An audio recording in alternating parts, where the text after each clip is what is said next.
Hello students, welcome to my YouTube channel All Exam study.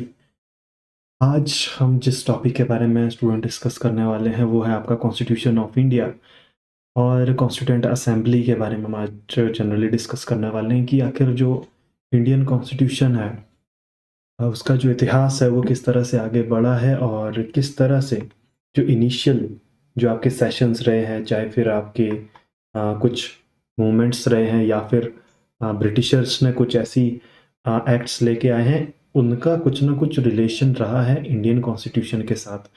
आखिर जो history of Indian constitution है वो कहाँ से शुरू होती है, वो सब कुछ हम इस वीडियो में देखने वाले हैं। जनरली हम यहाँ पे डिस्कस करेंगे 1946 से 1950 के बीच का जो अंतराल है, जहाँ पे आपका 2 वर्ष 18 दिन, जहाँ पर आपके जो मेकिंग ऑफ कॉन्स्टिट्यूशन का जो टेनर है, जो आपका 2 साल लग गए और 11 महीने 11 मंथ्स एंड 18 डेज, यानी कि 26 नवंबर हम यहाँ पे बात करते हैं। 26 नवंबर 1949 एंड 26 जनवरी 1950। हम सब कुछ यहाँ पे डिस्कस करेंगे, बिल्कुल सिंपल लैंग्वेज में हम इसको डिस्कस करने वाले हैं। हर टॉपिक को आसान से समझेंगे और बिल्कुल उसको थोड़ा सा डीप में समझने की कोशिश करेंगे कि आखिर जो आपका 1935 का एक्ट था, साइमन कमीशन, गो बैक, ये सब कुछ क्यों आया।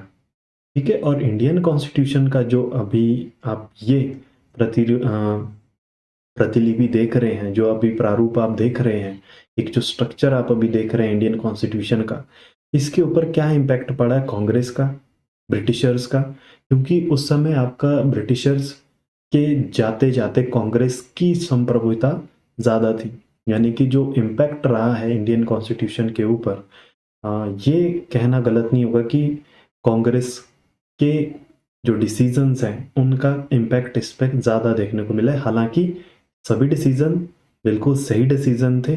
अभी हम एक स्वतंत्र भारत में जी रहे हैं और वहाँ पे जो कॉन्स्टिट्यूशन ऑफ इंडिया है वो आपका सुप्रीम है। ठीक है, तो संविधान सबसे सुप्रीम है और क्या इसका इतिहास है वो सब कुछ इस वीडियो के अंदर हम जानने वाले हैं। कैसे ये चीज़ें आगे बढ़ी हैं। डॉक्टर BR अम्बेडकर, जो कि आपके ड्राफ्ट कमेटी के हेड थे 1946 में, जब कैबिनेट मिशन भारत आता है, जहाँ पे आपके 3 लोग, जो आपका लेबर गवर्नमेंट लेबर जो ब्रिटेन के अंदर जब बनती है, तो उसके बाद जब 1946 में कैबिनेट मिशन भारत आता है, वहाँ पे आपके 3 लोग आते हैं, जिसमें आपका स्टेफर्ड क्रिप्स था। ठीक है, और आप अलेक्जेंडर की बात करते हैं। ठीक है, तो ये 3 लोग यहाँ पे आपके क्रिप्स मिशन के बाद, यानी कि जो 1942 का क्रिप्स मिशन था, उसके बाद आपके जो आपका कैबिनेट मिशन आता है, यानी कि जो 1934, 1935, 1936, 1937, यानी कि ये जो अंतराल रहा है, यहाँ पे आपका कंटिन्यू डिमांड रही है जो भारतीय थे उनकी, कंटिन्यू जो भी आपके इंडियन, चाहे अगर हम बात करें इंडियन नेशनल कांग्रेस की, ठीक है, इंडियन नेशनल कांग्रेस की जब हम बात करते हैं, ठीक है, इंडियन नेशनल कांग्रेस की जब हम बात करते हैं, तो देखिए 1885 में इसका जो पहला सेशन होता है, ठीक है, ठीक है, जो कि बॉम्बे के अंदर होता है, इसका पहला जो सेशन होता है, अब उससे इसका इतिहास शुरू नहीं होता इंडियन कॉन्स्टिट्यूशन का।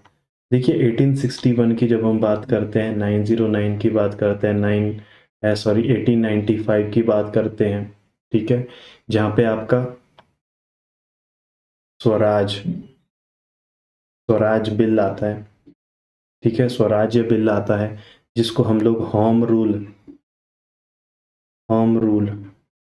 बिल भी कहते हैं।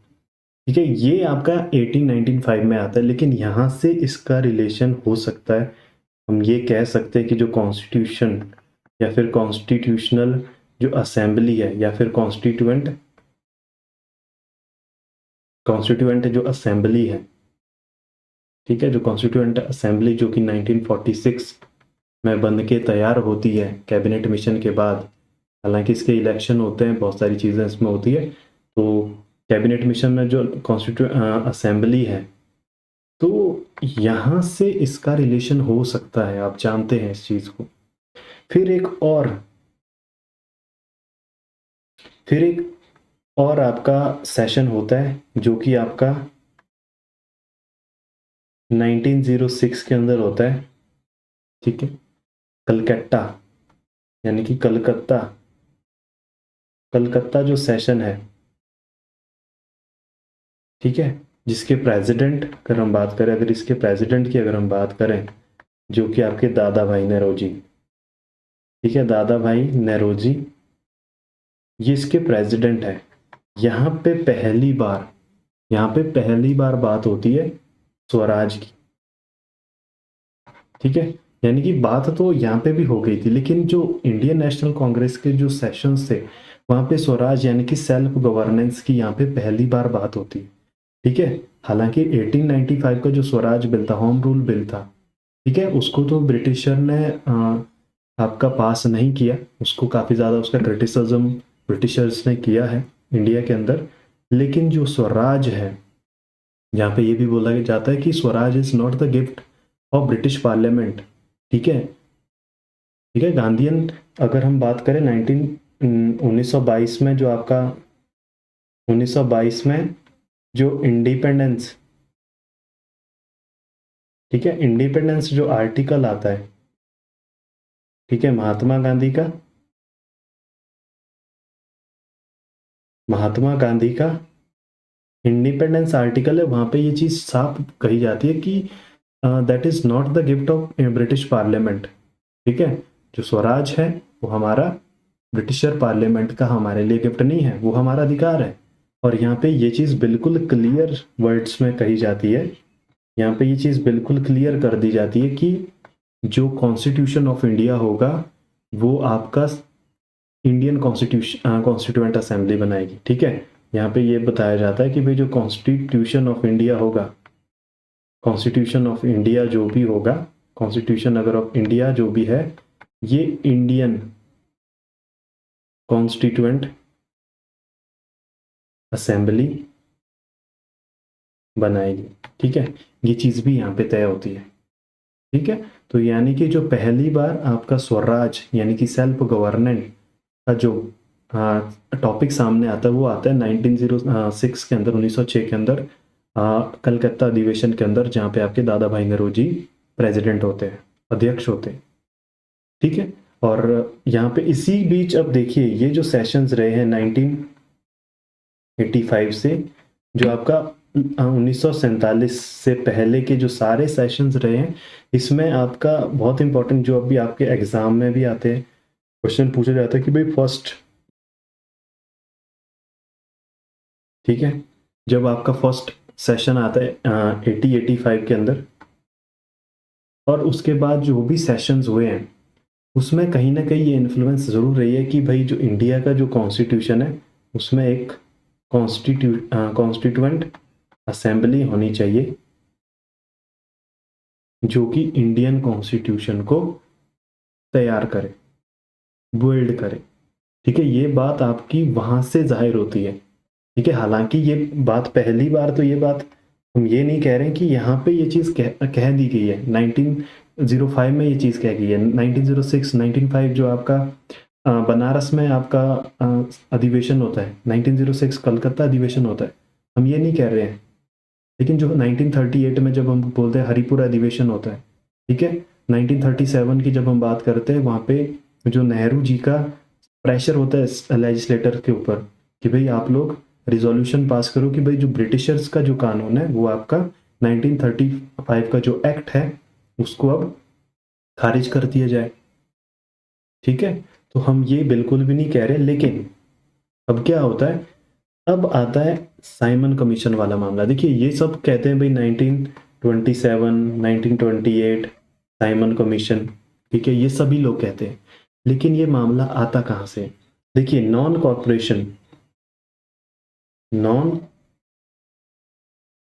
नॉन कॉपरेशन जो मूवमेंट होता है, ठीक है, 1920-22 के बीच में जो नॉन कॉपरेशन मूवमेंट होता है, उसके बाद आपका 1924 के अंदर ये चीज तय होती है कि भाई जो इंडियन है माइनॉरिटीज हैं, मोतीलाल नेहरू, मोतीलाल नेहरू मोतीलाल नेहरू एक रिजोल्यूशन लाते हैं किसके अंदर, सेंट्रल लेजिस्लेटिव, ये एक रिजोल्यूशन लाते हैं, मोतीलाल नेहरू रेजोल्यूशन लाते हैं सेंट्रल लेजिस्लेटिव असेंबली के अंदर।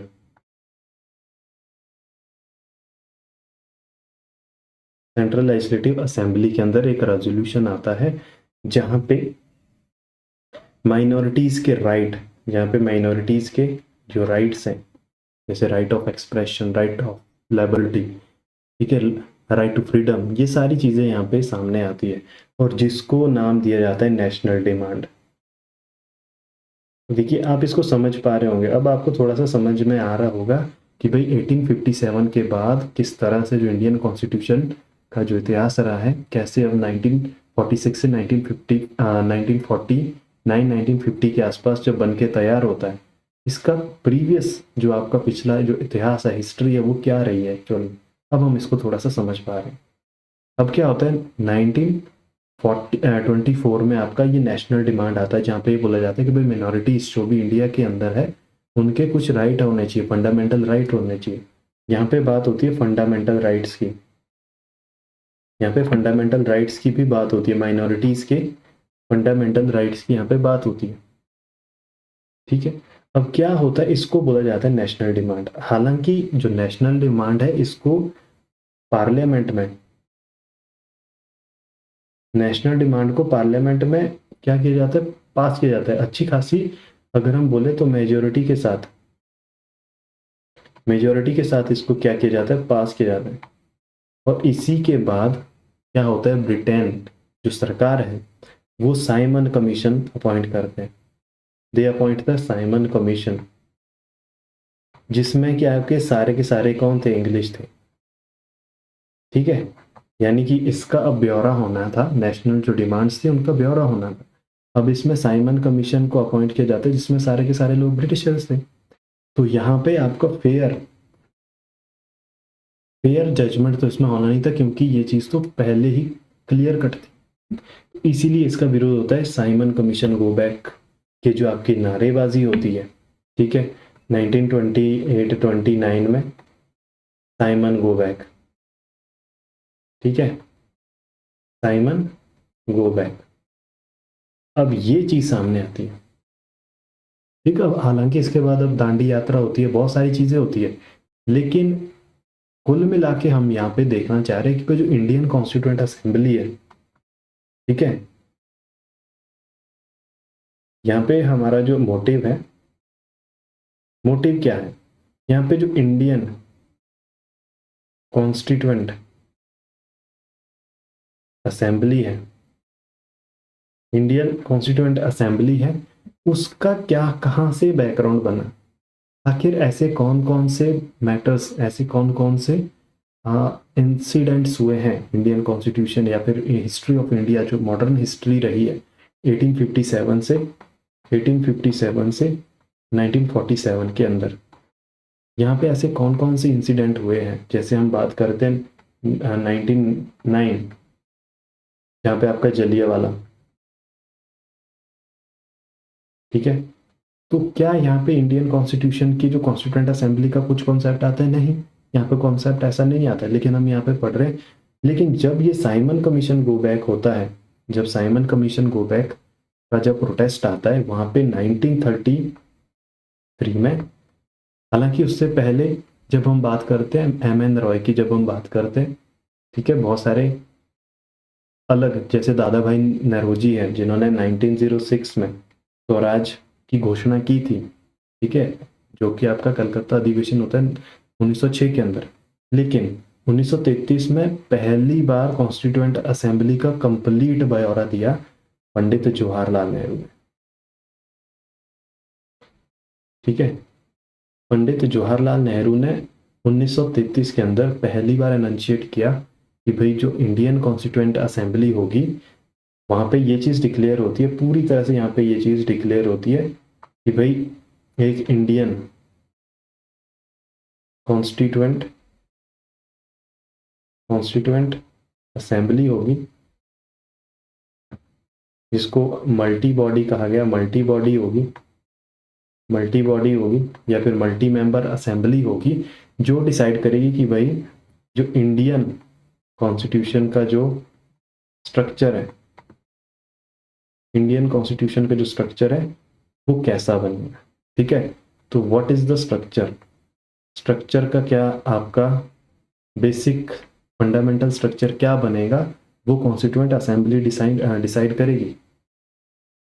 तो यहां से आपका 1933, अब उसके बाद 1934, 1935, ठीक है। अब यहां पे एक और मामला सामने आता है, जो आपका एक्ट है 1935 का। अब वहां पे जो इंडियन, जो अब देखिए अभी तक जो भी कंट्रोवर्सी रही है, कंट्रोवर्सी ब्रिटिशर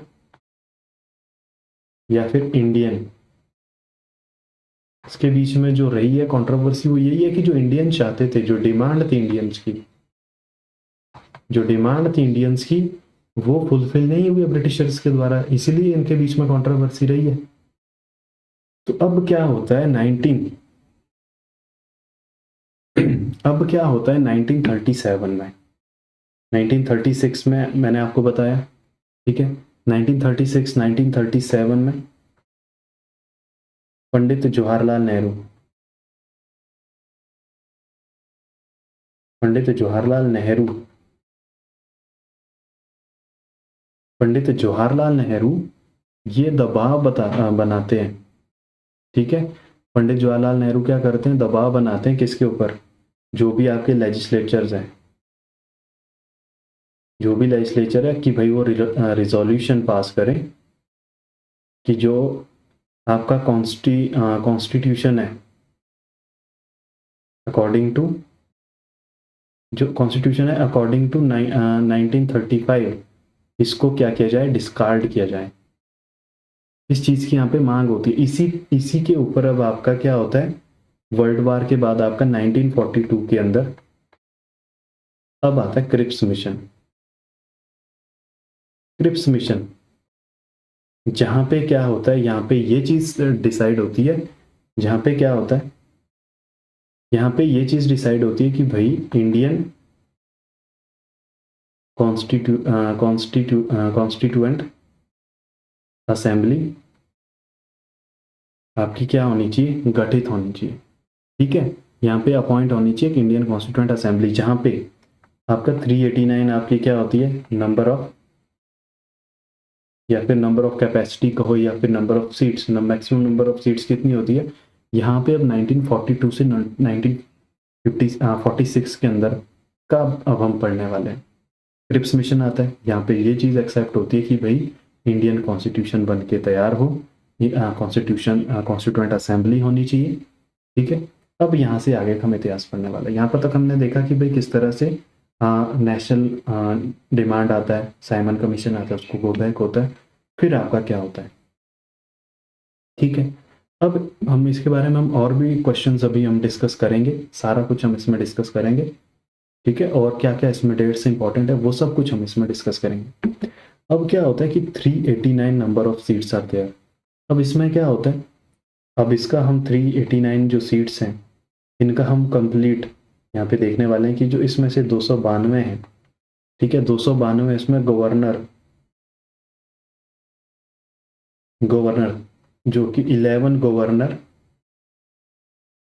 प्रिंसेस थी, यानी कि 11 गवर्नर प्रिंसेस के कितने एडमिनिस्ट्रेटिव होंगे, कितने रिप्रेजेंटेटिव होंगे, वो आपके 292 थे। आउट ऑफ विच 4 आपके किससे थे, कमिश्नर्स प्रोविंसेस,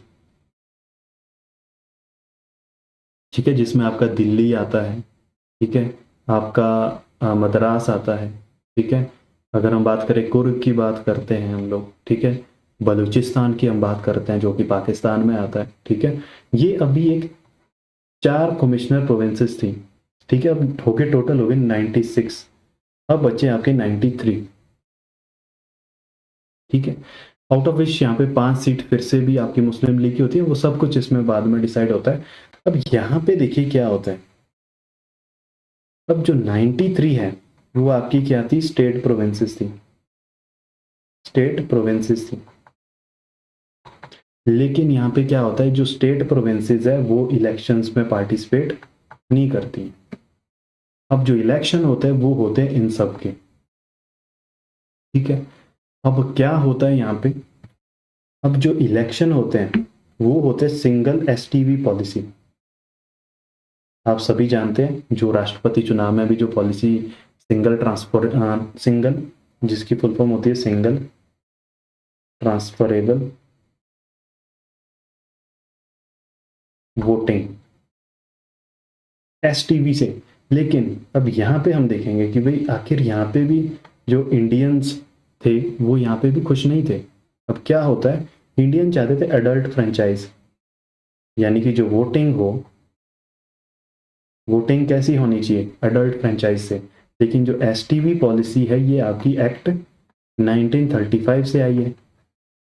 अब यहाँ पे आप देखिए, अब देख पा रहे होंगे आप लोग, भाई जो एक्ट 1935 है उसकी कितनी इन्फ्लुएंस आपकी कॉन्स्टिट्यूंट असेंबली पे पहले पड़ी है, और जब कॉन्स्टिट्यूंट असेंबली पे इसकी इम्पैक्ट पड़ा है तो कहीं ना कहीं इंडियन कॉन्स्टिट्यूशन के ऊपर भी इसका इम्पैक्ट रहा है। हमने देखा है कि जो आपका 1947 से 1950 के बीच जब तक इंडियन कॉन्स्टिट्यूशन लागू नहीं होता है तब तक आपका सारा का सारा जो कॉन्स्टिट्यूशन ऑफ इंडिया है, यानी कि जो गवर्नेंस ऑफ इंडिया है,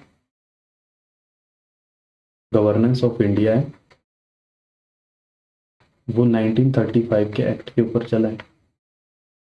इसके बेसिस पे सब कुछ हुआ है उस समय तक।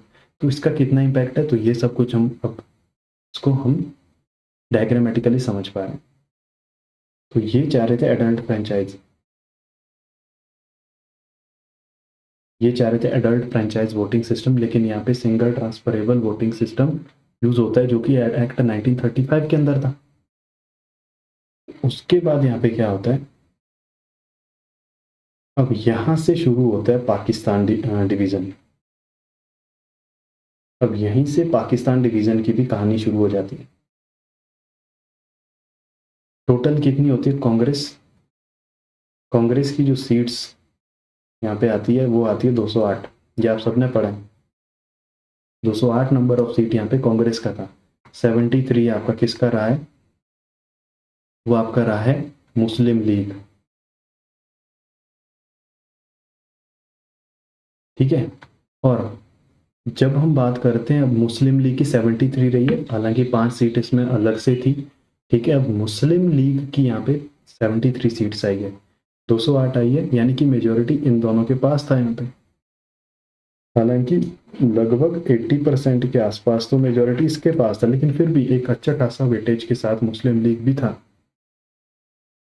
अब उसके बाद आपका जो जिन्ना है वो अपना विड्रॉ करते हैं भाई, वो विड्रॉ करते हैं कि भाई हम एक सेपरेट कॉन्स्टिट्यूएंट असेंबली चाहते हैं, यानी कि जो कॉन्स्टिट्यूएंट असेंबली होगा पाकिस्तान के लिए एक सेपरेट होना चाहिए, यानी कि जो पाकिस्तान का है, यानी कि जो मुस्लिम्स हैं उनका एक सेपरेट कॉन्स्टिट्यूएंट असेंबली हो। ये बात कौन कहता है, जिन्ना कहते हैं, यानी कि जब इनकी 73 सीट थी। तो अब हम इसको समझ पा रहे हैं कि अब आखिर कैसे कैसे ये चीज़ें आगे बढ़ी है। अब देखिए क्या होता है, अब यहाँ पे जो सीटों का रिजर्वेशन था, सीट का जो रिजर्वेशन था इसमें 3 कैटेगरीज थी। There are 3 categories. पहले थे Muslims, second Sikhs, third general, यानी कि जो ना तो मुस्लिम थे, जो ना तो मुस्लिम थे ना ही सिख थे, ठीक है। इसमें बहुत सारी आपके अलग भी सब कैटेगरीज थी। तो अब देखिए यहाँ पे क्या होता है, अब यहाँ पे मामला सामने आता है। अब 1942 का क्रिप्स मिशन आता है, जहाँ पे ये चीज़ तय होती है कि भाई उसके बाद जब लॉर्ड माउंटबेटन, जो कि आपके क्या थे, लास्ट वाइस राय थे, ठीक है, गवर्नर जनरल थे इंडिया के, तो उन्होंने ये डिसाइड किया कि भाई जो पाकिस्तान का है, Pakistan will have separate constituent assembly। ठीक है, अब ये जो पाकिस्तान का सेपरेट कॉन्स्टिट्यूंट असेंबली का बनना और यहाँ से अब शुरू होता है। अब देखिए महात्मा गांधी के इसमें बीच में बहुत बड़ा रोल है, मैंने आपसे कहा जो आर्टिकल आता है इंडिपेंडेंस का, अब उनका बहुत सारे, आपको पता है कि इंडियन कॉन्स्टिट्यूशन के अंदर महात्मा गांधी का बहुत बड़ा रोल है। अब यहाँ पे क्या होता है जब डिवीजन होता है, ठीक है, 1946 में जब आपका कैबिनेट मिशन आता है, अब जो कैबिनेट मिशन आता है, ठीक है, यानी कि जब हमारा 1946 के अंदर जब आपका कैबिनेट मिशन आता है, इसमें आपका जो कि आपका लेबर पार्टी है, लेबर पार्टी जो कि ब्रिटेन में अभी न्यूली इलेक्टेड थी, न्यूली इलेक्टेड होती है। अब ये क्या करते हैं, कैबिनेट मिशन जो 1946 में आता है, कब आता है, 15 मार्च 1946 कैबिनेट मिशन आता है, ये चीज क्लियर है। अब यहाँ पे क्या होता है कि 3 लोग आते हैं इसमें, मैं पहले भी बता चुका हूँ, पैथिक, लॉरेंस, ठीक है, Alexander, and third one is the Cripps. ये 3 लोग यहाँ पे आते हैं। अब क्या होता है, यहाँ से बनती है कॉन्स्टिट्यूएंट असेंबली। ये चीज तय होगी है कि भाई अब जो है भारत की एक सेपरेट कॉन्स्टिट्यूएंट असेंबली होगी, वही इनका कॉन्स्टिट्यूशन बना के तैयार करेगी। फिर क्या होता है, अब जो कॉन्स्टिट्यूएंट असेंबली है, जहाँ पे आपकी कॉन्स्टिट्यूएंट असेंबली जब हमने देखा, कॉन्स्टिट्यूएंट असेंबली में जब हमने देखा 389, वहाँ पे अब अलग अलग जो कि अलग अलग कमिटीज बन के तैयार होती है। अब देखिए जो आपकी कॉन्स्टिट्यूएंट असेंबली है,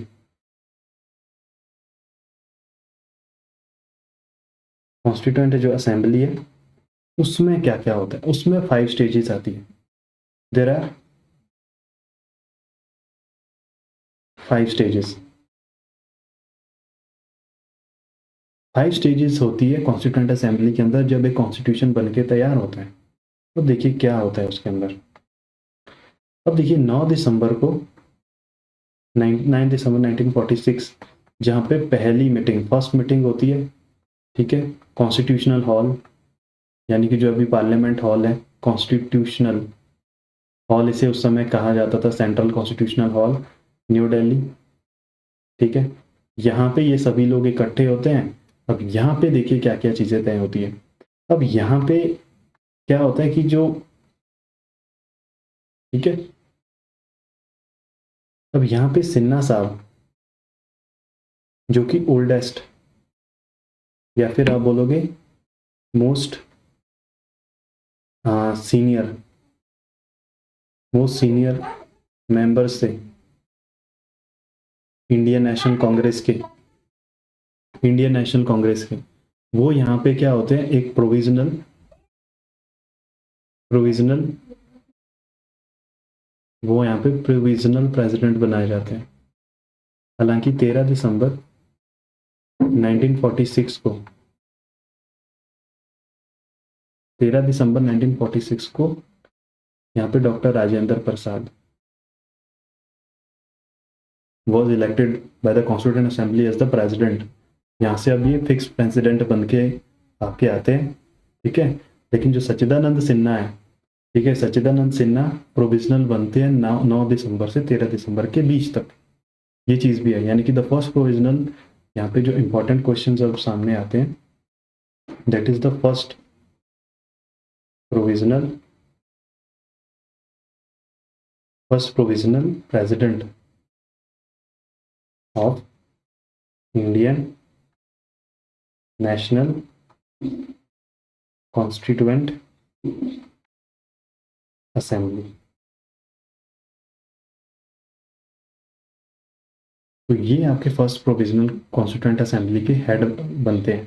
उसके बाद आपके डॉक्टर राजेंद्र प्रसाद आते हैं। अब देखिए यहाँ पे सब कुछ सेशन चलता है। अब देर आर द, इसके बाद शुरू होती है कहानी 1946 से 1947, यानी कि इंडिपेंडेंस वाला जो इंसिडेंट है, इंडिपेंडेंस वाला जो सिनेरियो है, वो यहाँ पे अब इस इंटरवल के बीच में आता है, जहाँ पे आपका जो इम्पोर्टेंट चीज़ है, ठीक है, जहाँ पे आपका 24 जनवरी, ठीक है, 24 जनवरी 1950 को भारत का क्या होता है और जहाँ पे आपका नेशनल सॉन्ग और नेशनल एंथम को कॉन्स्टिट्यूशनली अडॉप्ट किया जाता है, ठीक है। हालांकि उस समय भी इसको गाया गया था, लेकिन कॉन्स्टिट्यूशनली अडॉप्ट कब किया जाता है? 24 जनवरी 1950 के अंदर। अब देखिए यहाँ पे क्या होता है, अब इससे पहले 22 जुलाई 1947 में, ठीक है, 22 जुलाई 1947 में जो आपका फ्लैग है, ठीक है, फ्लैग है, उसको भी यहाँ पे क्या किया जाता है? अडॉप्ट किया जाता है। फ्लैग भी यहाँ पे अडॉप्ट हो जाता है। अब यहाँ के बाद अब देखिए क्या होता है, अप्रैल से अगस्त में, ठीक है, 1946 नवंबर दिसंबर तक आपका क्या होता है, उसमें कमेटीज बनती है। उसके बाद क्या होता है, अगस्त 1947 में, ठीक है, 1947-48 में ये क्या करते हैं, अपनी 48 के अंदर आपकी क्या करते हैं, रिपोर्ट को सबमिट करते हैं अलग अलग रीजन से, अलग अलग एरिया से, अलग अलग कैटेगरीज से कमेटीज बनती है, वो अपनी रिपोर्ट सबमिट करती हैं। अब उसके बाद देखिए यहाँ पे क्या होता है, अब जब रिपोर्ट्स आ जाती है, अब यहाँ पे जो कॉन्स्टिट्यूएंट असेंबली है उसमें आपका जो रिपोर्ट्स आती है, ठीक है, उसमें हमारे क्या होते हैं, राव, DN राव, जो आपके क्या है, कॉन्स्टिट्यूशनल एडवाइजर होते हैं, constitutional adviser, constitutional adviser of constituent assembly, constituent assembly, ठीक है, ये कॉन्स्टिट्यूएंट असेंबली के कॉन्स्टिट्यूशनल एडवाइजर होते हैं, जो कि कलकत्ता हाई कोर्ट के जज भी रह चुके होते हैं, ठीक है। अब देखो क्या बन के तैयार होता है, अब यहाँ पे रिपोर्ट्स आ जाती है, ठीक है, यहाँ पे क्या हो जाता है, अब रिपोर्ट्स आ जाती है, यहाँ पे 1948 के अंदर क्या हो जाता है, रिपोर्ट्स भी सबमिट हो जाती है। अब नवंबर दिसंबर में यहाँ पे क्या होती है, नवंबर दिसंबर में यहाँ पे क्या होता है, अब आपका रिपोर्ट्स आती है 5 स्टेजेस। अब यहाँ पे हम डिस्कस करने वाले हैं उन 5 स्टेजेस को, 5 stages of Indian constituent assembly,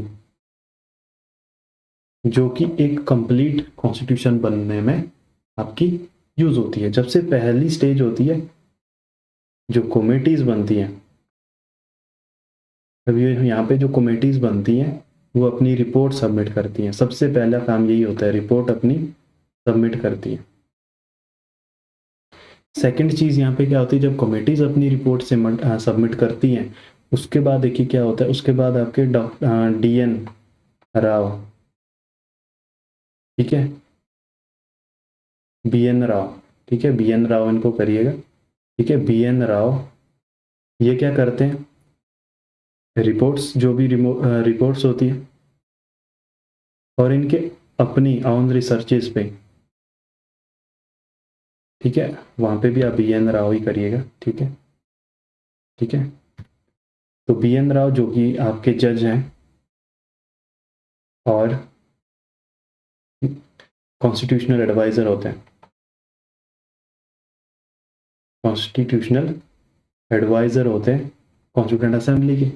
ये क्या करते हैं, एक ड्राफ्ट बनाते हैं, ये क्या करते हैं, एक ड्राफ्ट बनाते हैं, जिसमें से जिसको सबमिट करते हैं, किसके, ड्राफ्ट बना के किसको सबमिट करते हैं, ड्राफ्टिंग कमेटी को।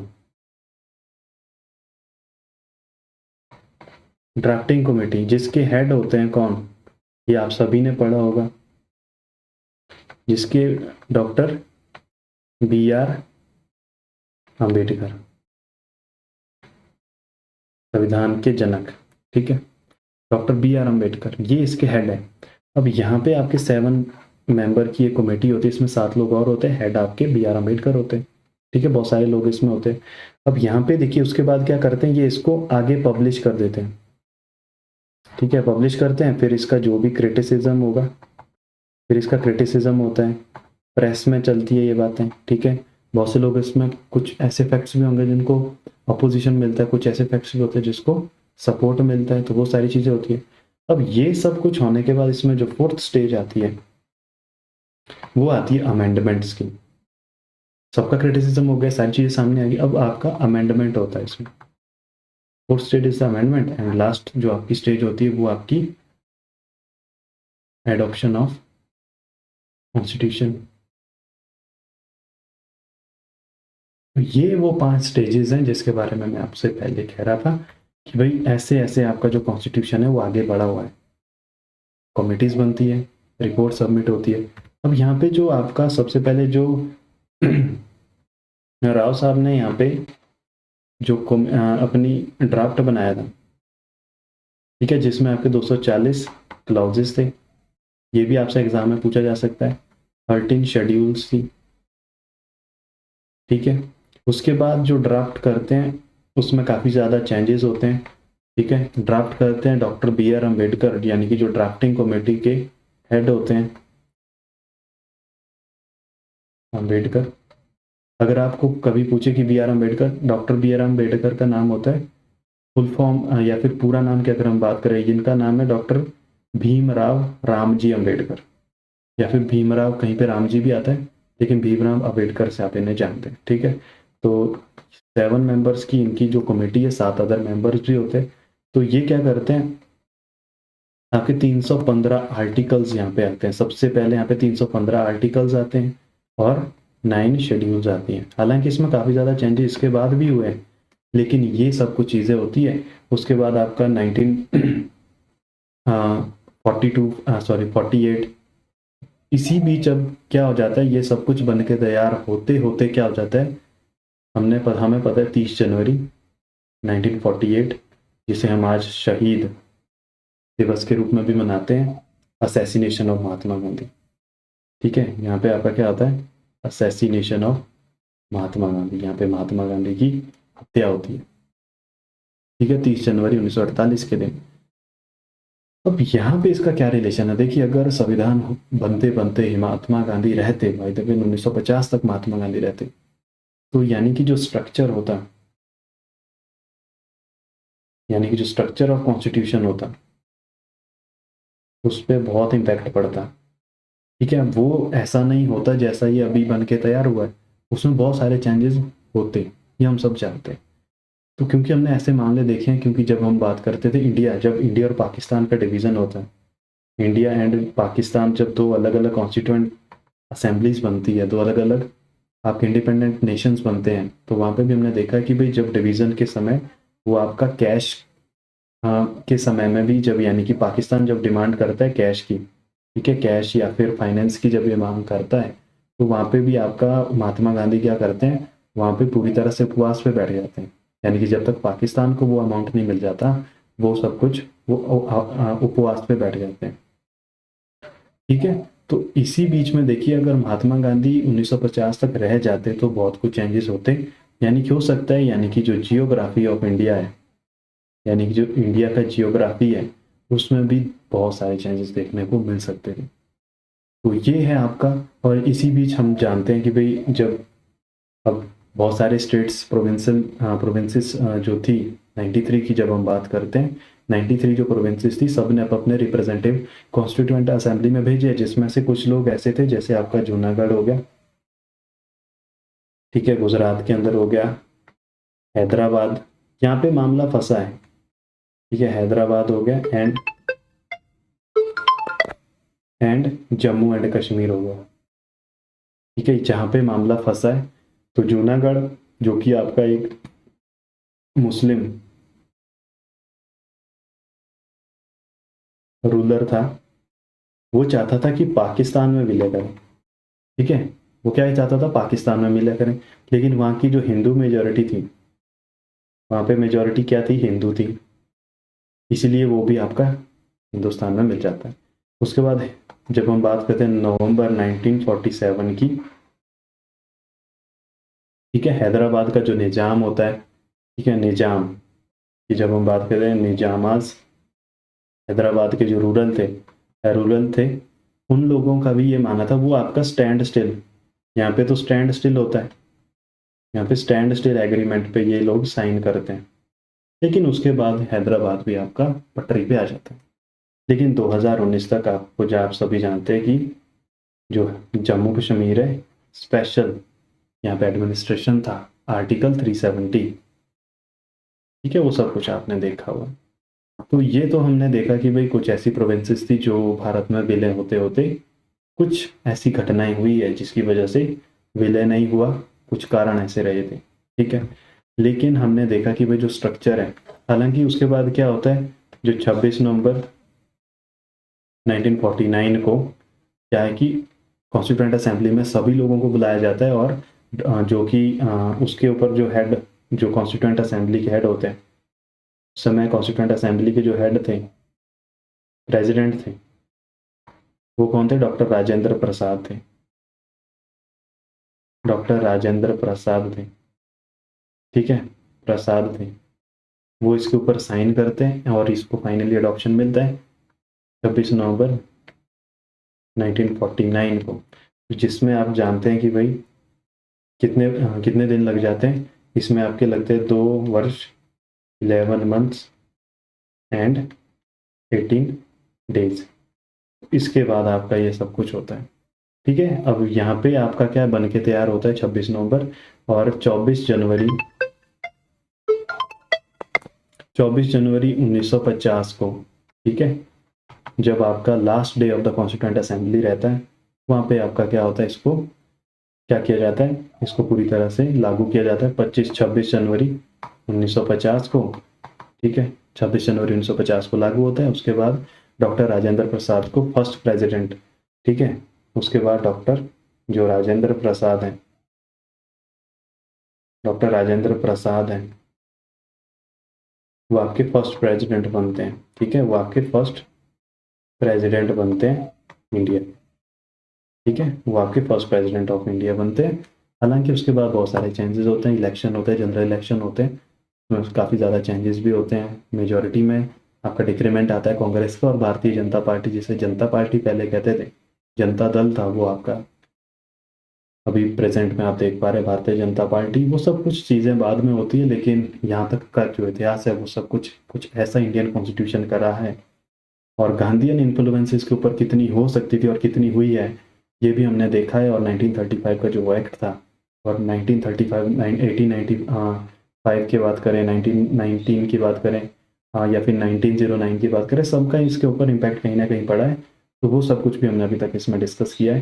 तो ये था हमारा इंडियन कॉन्स्टिट्यूशन, जिसमें हमने देखा कि भाई कैसे आपका जो कॉन्स्टिट्यूशन का जो इतिहास रहा है, कैसे इसके ऊपर इम्पैक्ट पड़ा है, कौन कौन से वो लोग थे जिसने इसमें अहम भूमिका, अहम रोल अदा किया। जैसे कि हम जानते हैं कि भाई जो कांग्रेस था, कांग्रेस का एक अच्छा खासा नेतृत्व रहा है यहाँ पे, तो उनका जो डिसीजन मेकिंग था उसका भी बहुत बड़ा इम्पैक्ट यहाँ पे पड़ा है।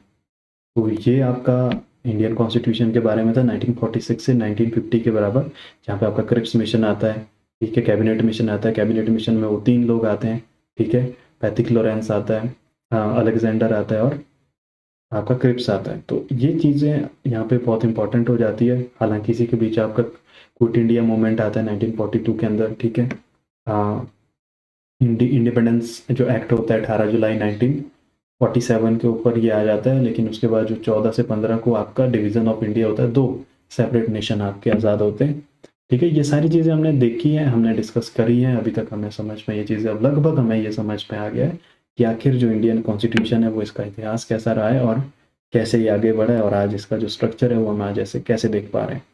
तो आगे के वीडियोस हम देखेंगे कि 1950 के बाद जो आपका प्रेजेंट जो हम अभी जी रहे हैं, वहाँ के बीच का जो इतिहास है वो कैसे रहा है। अलग अलग टेनर हम बात करेंगे, ठीक है, छोटे छोटे वीडियोज़ है, ये वीडियो काफ़ी लंबा हो जाएगा।